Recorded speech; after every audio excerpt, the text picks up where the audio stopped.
Hey guys, মই আজি আপোনালোকক ক'বলৈ লৈছোঁ যিসকলৰ চুলি বহুত বেছি ড্ৰাই হৈ গৈছে আৰু চুলিখিনি কোমল কৰিব বিচাৰিছে তেতিয়াহ'লে এই হেয়াৰ অইলটো এবাৰ ব্যৱহাৰ কৰি চাওক। তাৰ বাবে মই এনেকৈ এক্সট্ৰা ভাৰ্জিন অলিভ অইল লৈছোঁ। প্ৰায় 2 চামুচ জোখত মই লৈ লৈছোঁ। অলিভ অইলে চুলিৰ পৰা শুকান ভাব একেবাৰে নাইকিয়া কৰে, লগতে চুলিখিনি বহুত কোমল কৰি তোলে।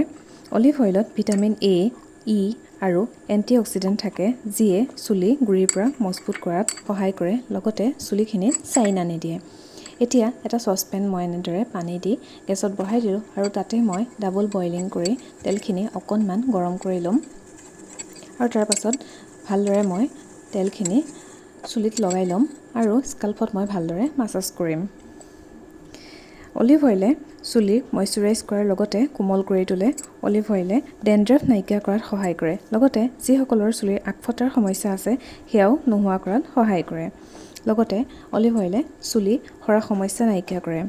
অলিভ অইলত এণ্টিবেক্টেৰিয়েল আৰু এণ্টিফাংগেল তত্ত্ব পোৱা যায় যিয়ে চুলি মজবুত কৰাত সহায় কৰে, লগতে চুলি সৰা সমস্যা একেবাৰে নোহোৱা কৰে। আৰু মোৰ ভিডিঅ'টো যদি চাই ভাল লাগিল তেতিয়াহ'লে এটা লাইক কৰিবলৈ নাপাহৰিব আৰু মোৰ চেনেলটো ছাবস্ক্ৰাইব কৰি দিব। গোটেই চুলিখিনিতে এনেদৰে লগাই লোৱাৰ পাছত প্ৰায় 1 ঘণ্টাৰ বাবে ৰাখিম আৰু তাৰ পাছত মই ভালদৰে চেম্পু কৰি দিম। আপোনালোকে এবাৰ ব্যৱহাৰ কৰি চাবচোন, খুব এটা ধুনীয়া সুফল পাব। Thank U.